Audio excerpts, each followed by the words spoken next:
دوستوں، ایک گاؤں تھا۔ وہاں پر ایک غریب کسان رہا کرتا تھا اور وہ اپنے 2 بچوں کے اور اپنے بیوی کے ساتھ اپنے زندگی کے اچھے اور برے دن گزارتا تھا۔ اس نے ایک دن اپنے پریوار کو لے کر اپنے پتا جی جو اس کے گاؤں سے دور رہتے تھے ان سے ملنے کے لیے جانا چاہا۔ جب وہ وہاں پہنچے تو وہاں پہنچ کر وہ لڑکا جو اس کسان کا لڑکا تھا اس نے 10 سال کے بعد وہ اپنے دادا جی سے ملا۔ دادا جی سے مل کر کے اپنے پچھلے ساری یادیں اس نے تازہ کرنے چاہی اور اسی لیے اپنے دادا جی کے ساتھ گھومنے پھرنے کھیلنے کودنے لگا اور خوب مستی کرنے لگا۔ مستی کرتے کرتے اس نے دادا جی سے ایک سوال پوچھا۔ اس نے پوچھا کہ دادا جی، زندگی میں سفل ہونے کے راز بتائیے کہ زندگی میں کیسے سفل رہوں، اپنی زندگی میں کامیاب اور ایک سکسیسفل مین کیسے بنوں۔ اس بچے کی بات سن کر اس کے دادا جی نے اس سے کہا کہ ہاں بیٹا، میں تمہیں ضرور بتاؤں گا کہ دنیا میں زندگی میں کامیاب ہونے کے راز کیا ہے۔ اور وہ اسے ایک گملے والے کی دکان پر لے گئے۔ وہاں جا کر کے انہوں نے دو گملے خریدے اور 2 پودے خریدے۔ ایک گملہ بڑا اور مضبوط خریدا اور ایک گملہ چھوٹا اور کمزور خریدا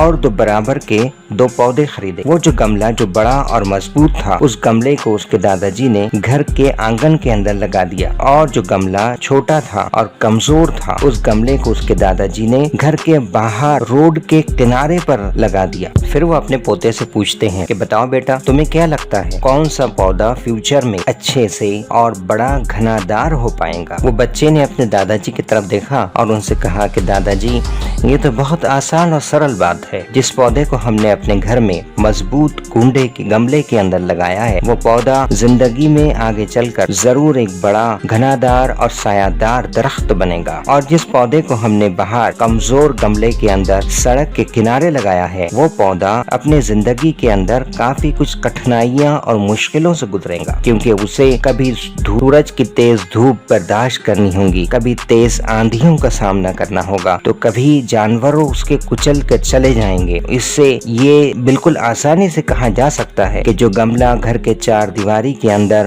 آنگن کے اندر رہے گا وہ زیادہ محفوظ رہے گا، اور اسی وجہ سے وہ جو گملے کے اندر جو پودا ہم نے لگائے ہیں جو ہمارے گھر کے آنگن کے اندر ہے وہ پودا بڑے جلدی ایک گھنا اور ایک سایہ دار درخت بنے گا۔ دوستو، جب اس کی بات اس کے دادا جی نے سنی تو انہوں نے مسکرایا اور اس سے کہا کہ بیٹا، دیکھتے ہیں فیوچر میں کون سا جھاڑ بڑا درخت بنتا ہے اور کون سا پودا اپنے زندگی کے اندر چھوٹا رہتا ہے۔ اور دیکھتے ہی دیکھتے اس کے ماتا اور اس کے پتا جی اور خود بچہ اپنے پتا جی اور ماتا جی کے ساتھ اپنے گھر واپس لوٹ جاتا ہے۔ اب 4 سال بعد وہ اپنے دادا جی کے پاس پھر لوٹتا ہے۔ جب لوٹتا ہے تو دادا جی سے ملتا ہے اور خوش ہو کر کے ان کے ساتھ پھر گھومتا ہے، پھر پھرتا ہے، اور اسے ایک خیال آتا ہے کہ دادا جی، آپ نے میرے سوال کا جواب نہیں دیا تھا۔ میں نے آپ سے سوال کیا تھا کہ بتاؤ زندگی میں کون کامیاب ہوگا۔ اس کے دادا جی مسکراتے ہیں اور اس سے کہتے ہیں، بیٹا، اب سے 4 سال پہلے ہم نے 2 پودے لگائے تھے، تمہیں یاد ہے؟ اتنا سننا تھا کہ دادا جی نے اپنے پوتے کو لے کر کے وہ دونوں پودوں کو دکھانے کے لیے لے کر گئے۔ پہلے انہوں نے اپنے گھر میں لگایا ہوا وہ پودا جو ایک مضبوط اور ایک طاقتور گملے کے اندر آنگن کی 4 دیواریوں کے اندر محفوظ لگایا تھا، اسے دیکھنے کے لیے گئے۔ جب انہوں نے اس پودے کو دیکھا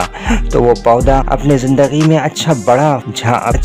پودا بن چکا تھا۔ اب وہ دونوں اس پودے کو دیکھنے کے لیے گئے جس پودے کو انہوں نے ایک کمزور گملے کے اندر سڑک کے کنارے لگایا تھا۔ دوستوں، دیکھتے کیا ہے کہ وہ ایک بہت بڑا گھنا سایہ دار درخت بن چکا ہے۔ اس کی جو ٹہنیاں تھی وہ بہت ہی مضبوط اور اس کا سایہ پورے گراؤنڈ کو گھیر رہا تھا۔ اس کے دادا جی نے اپنے پوتے سے کہا کہ بیٹا بتاؤ کون سا پودا زیادہ مضبوط اور زیادہ بڑا ہو چکا ہے۔ ان کے پوتے نے انہیں جواب دیا کہ دادا جی، وہ پودا جسے ہم نے کمزور گملے کے اندر سڑک کے کنارے لگایا تھا جو الگ الگ قسم کی مشکلوں کا سامنا کر رہا تھا وہ زیادہ بڑا اور زیادہ گھنا اور زیادہ گہرا درخت بن چکا ہے، جبکہ ہم نے جو پودا اپنے گھر کے 4 دیواری کے اندر آنگن میں محفوظ گملے کے اندر لگایا تھا وہ اتنا بڑا اور اتنا سایہ دار نہیں ہوا۔ آخر ایسا کیوں ہوا دادا جی؟ اس کے دادا جی نے اس سے کہا کہ بیٹا، تم نے بالکل صحیح کہا، وہ پودا جو ہم نے سڑک کے کنارے ایک کمزور گملے کے اندر لگایا تھا اس نے الگ الگ قدرت کی مار سہی ہے، اس نے تیز دھوپ سہی ہے، اس نے تیز آندھی سہی ہے، اس نے جانوروں کے پیروں کے نشان سہی ہیں، لیکن لیکن اس کے بعد بھی وہ سب کچھ برداشت کرتا ہوا، لگاتار تکلیفوں کا سامنا کرتا ہوا، اپنے زندگی میں آنے والے ہر پریشانیوں سے گزرتا ہوا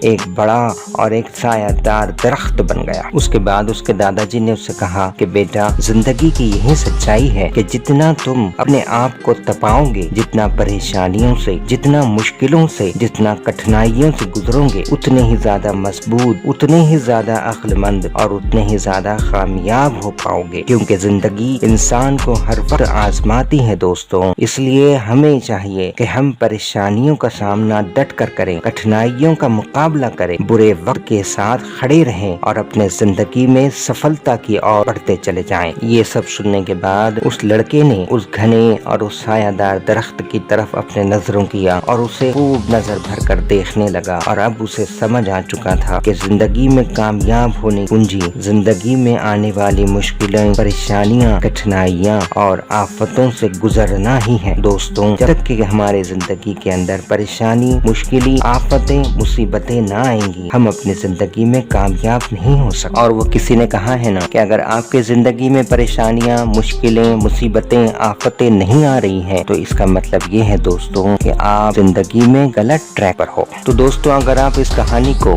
آگے لوگوں تک پہنچانا چاہتے ہو تو اس ویڈیو کو زیادہ سے زیادہ لائک کیجئے اور اسے دوسروں تک شیئر کیجئے، تاکہ یوٹیوب اسے دنیا کے ہر کونے کونے میں پہنچا کر ہمارے جیسے بھائیوں کو یہ سمجھانے میں ہیلپ فل ہو سکیں کہ زندگی میں کٹھنائیاں، پریشانیاں، مشکلیں، آفتیں، مصیبتیں یہ ہماری زندگی کو کامیاب بنانے کے لیے آتی ہے، اور ہمیں اسی کے ذریعے سے گزر کر کے اپنے زندگی کو کامیاب بنانا ہے۔ دوستوں، اگر آپ کو میرا یہ چینل پسند آ رہا ہے تو آپ اسے زیادہ سے زیادہ شیئر کریں، اور میرے اس چینل کو جو لوگ آج پہلی بار میرے ویڈیو کو دیکھ رہے ہیں وہ سبسکرائب کریں، تاکہ اس طرح کی موٹیویشنز ویڈیوز میں روزانہ اور ہمیشہ آپ لوگوں کے سامنے لاتے رہوں۔ Thank you.